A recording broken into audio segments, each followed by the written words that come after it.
It was a long drive from the airport to my house, and I was thinking hard as I drove on the freeway. Let me track back and tell you what made me think so hard.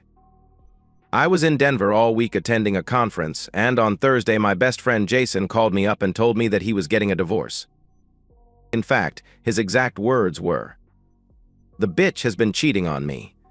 I have thrown her out of the house, and I am sure that she will be spending the night at your place." Now, Jenny spending the night at my place would not be a new thing. Jenny and Anna, my wife, often shared houses when either Jason or I was traveling. If I was traveling, Jenny would stay at my house with Anna, and if Jason was traveling, the other way round. We were like 4 peas in a pod together since high school. It was incomprehensible for me to even imagine cheating on our spouses. I travel 2 weeks in a month, and although I make it a point to take Anna on as many trips as I could, it was not very often. So, the one person with the most opportunities to cheat was me, and I have not cheated ever. Never. He told me that he decided to visit my house, where Jenny and Anna were staying, early in the morning to have breakfast with them, and upon reaching there he found a man having breakfast with the two of them. As he observed from the patio, he could see Jenny and the man being all amorous with each other. Anna was laughing and talking with the man as if he had been a friend all her life. The best part was that Jenny was sitting in the man's lap as they had breakfast, and he was dressed only in boxer shorts. Now, I am not a prude, if anything, but to hear that a man was sitting on my breakfast table in his boxer shorts when I was away was a little too liberal for me. I would not take kindly of it was Jason, who I trust with my life, so taking this in my stride was very difficult, to say the least. But before anything, I had to get the whole story. As I entered the house, I saw Jenny sitting in the living room watching television as if nothing was wrong. Anna was nowhere to be seen, but since her car was in the garage, I was sure she was home. "Hey Jenny, how are you?" I asked her as if I knew nothing about what had happened. "I am all right." "How was trip?" "Anna is in the shower and she should be down shortly." I sat down on the couch and took my shoes off. "How is Jason? The asshole has not called me the whole week. We were to play golf this weekend. Do you know if it is still on?" Jenny answered my question vaguely. "If he has not called to cancel it, I am sure it must still be on." Anna came down shortly and surveyed the situation before welcoming me and asking me if I wanted breakfast. As we went to the kitchen, Anna told me that Jenny and Jason had a fight due to some misunderstanding, and Jenny would be staying with us till Jason came to his senses. "He better come to his senses," I said, and whipped out my cell phone. I dialed Jason and asked him to come over. He protested at first, but when I insisted, he agreed. You see, he has implicit faith in me too. After keeping the phone down, I finished the breakfast. Anna, meanwhile, had gone to the living room, and I could hear an animated discussion going on there. As I stepped into the living room, I could see that Jenny was on the verge of crying. Anna turned to me and said, "You should not have called Jason. Jenny is not sure if she is sure to face him. It is not our place to meddle in their affairs." "I am not meddling in their affair. When you took Jenny and after Jason threw her out, it was out of concern. What I am doing is also out of concern. After all, it is only a misunderstanding. I am sure that we will all be having a laugh about this before the day is over," I retorted. Just then, the doorbell rang and I opened the door and asked Jason to come in. As he entered the living room, Anna and Jenny stood up. As we settled, I asked Jason what the misunderstanding was. The only misunderstanding that I know of was in the mind of Jenny. Jenny misunderstood how I would react after learning that she has been hanging horns on me for about a year. Come on, don't be crazy. Jenny would never do such a deceitful, disgusting thing ever in her whole life. I was going to milk the occasion as much as I could. Jenny could use some comeuppance now. You remember how she reacted when you had a dance with the busty blonde when we were on vacation in Hawaii? Someone who has such low tolerance for a third party would never be a party to a cruel and hurtful thing. Moreover, I continued, Anna would nip it in the bud even if Jenny had such an idea. Anna would not just sit around and watch as your dreams are trampled and the lives of your children are set adrift on a leaky boat in a stormy sea. I turned to Jenny. "Why aren't you saying something?" Jason interjected. "How will she say anything, Matt? I have evidence." I have photographs of her sitting on the lap of man wearing a boxer short. He took out his cell phone and showed me the first picture. This is my house, I thundered for effect and turned towards Anna. Anna, will you let me know what misunderstanding has caused Jason to throw Jenny out? Anna stood quietly. She had no answer to offer. Where were you while this was going on? She was right there, talking to them and serving them breakfast, Jason informed. And where was your stud? I asked Anna. She gasped as her eyes widened. She suddenly realized my line of thinking and spoke up. There is no one. Believe me, Matt, I have never ever been with another man. I could never cheat on you. I respect you too much and love you too much to do anything like this. It was only Jenny who used to have her lover over, and believe me that I protested. I could not rat on my best friend, so I kept quiet. I have no reasons to believe you. Even if I do believe you, why should I live with someone who condones such blatant disregard for marital vows? I looked at Jenny, who was crying hysterically, and then at Anna and said, I hope you have a third friend who is more accommodating, because tonight neither of you are sleeping in this house. I am not saying that it is end of the line for my marriage, but it does look like it. Jenny, I hope and pray that Jason never so much as looks at you again. He is young and he will have no problem finding a suitable person to spend his life with. Even you will be able to find a man who believes in open marriage, if this stud of yours doesn't work out. Now, it was the turn of Anna to shed some tears. Jason and I will be at the golf course till 4 in the evening. When we return, you better be gone with this cheater. So, this is it? You would not even ask for the reason why I cheated, Jenny asked. Will it make any difference, Jen? What is lost, and that is my trust in you and my trust in my ability to keep you happy. Do you really want to have a husband who will be checking on you every single moment of your life? I know you will say right now that you will not mind it, but in a few years when your guilt will be lesser, you will feel caged and my mistrust will make you run away.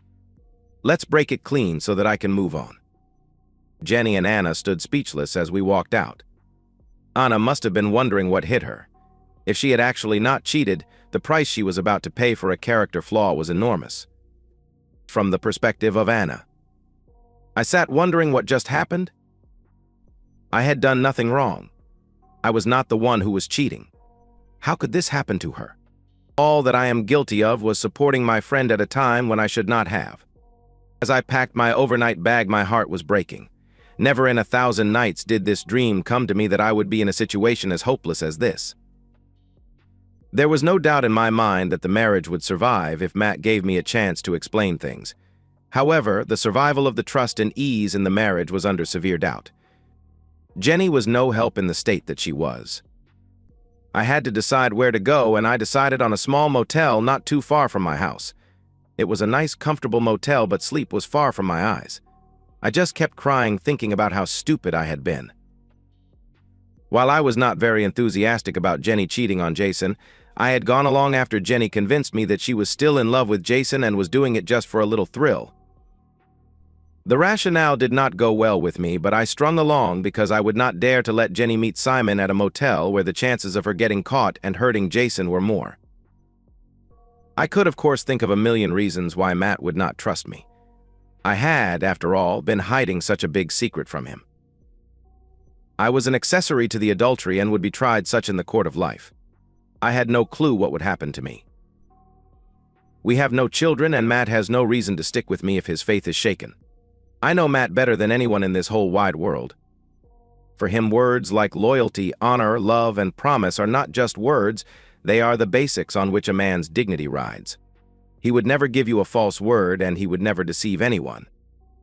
My straight as an arrow Matt would look at this incident as a betrayal of his belief in me, and also that of Jason.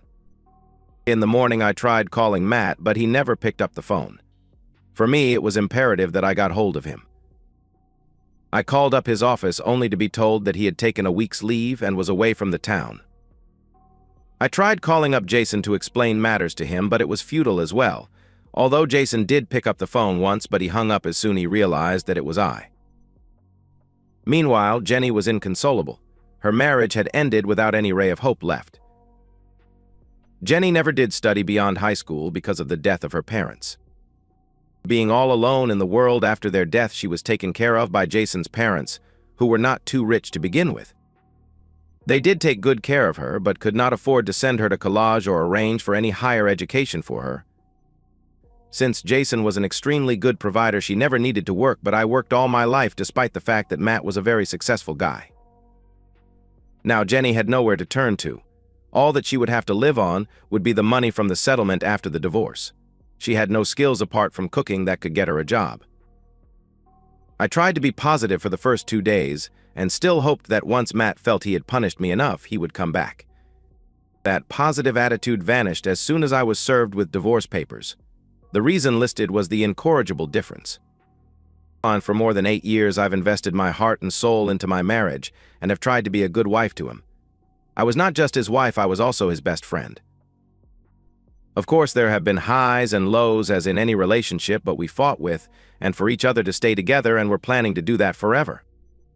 Matt is a loving and caring husband and an extremely good lover. So why did I lie to him? Well, technically, I did not lie to him. All I did was not tell the truth.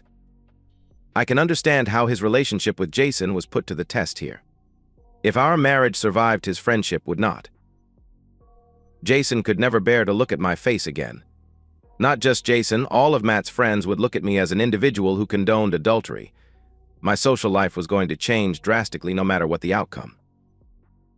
I called Matt after receiving the divorce papers, and surprisingly, he picked up the phone. "I need to talk to you. I think you are taking it a little too far. If you talk to me, it would become clear to you." I begged him for an opportunity to talk. "If nothing else, I deserve a few minutes of your time. Why don't you come over to the house? We can talk over a coffee." He sounded calm, and that was something that I could see as a positive sign. Maybe, just maybe, he was tormenting me and would give in after a bit of groveling on my part. On to the perspective of Matt. I did not know what to do, honestly. This lie was not something we could not get past. After all, she was not the one who was cheating. My problem was not with her lies. It is not like I have never lied to her. Spouses speak convenient lies to each other all the time. My problem was not that at all. My problem was with the moral stand that she had taken. Had she kept Jenny's indiscretion hidden and tried to break her addiction to strange cock, that would have made sense to me. That would have made great sense to me, and I would have respected that. How was I to respect what she had done? I was lost in these thoughts when Anna's car came to a stop in our drive. She stepped out of the car and waited for a moment before walking towards the main door. She was modestly dressed. At least she was trying to subvert the whole conversation with her sexual charm. I waited for her to walk in the door, but she stopped and rang the bell. I guess she was more unsure of me than I was. My plan was to unsettle her as soon as she came in. That was not required. She had a tear in her eye and was looking lost. Despite her best attempt to look composed, I could see that she was barely holding herself together. "Thank you for meeting with me." She spoke in almost a whisper as we sat down. "I would like to hear your rationale behind lying to me.